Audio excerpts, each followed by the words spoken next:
What impressed me more than anything about this year's entries was never ceases to amaze me the level, if you like, of human creativity. I think the 4 winners this time, perhaps the overriding factor for me personally was that they had a real simplicity about them.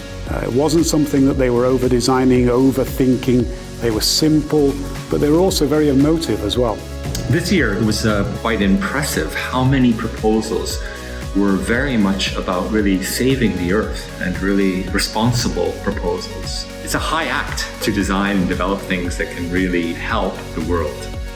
The winners impressed us jurors because they were really striving to make the world a better place, but that's something that so many of the participants had in common. But they were doing it with even more elegance than the others. And the biggest expectation I have for the 4 winners going forward is for them to be open-minded and work with the mentor system, to take their ideas to the next level. I would advise the winners to really take advantage of the mentors. Just figure out from the beginning what you would like to know and how you would like to improve your piece. I guess my expectations for the winners are to see these things manifested, which will be amazing.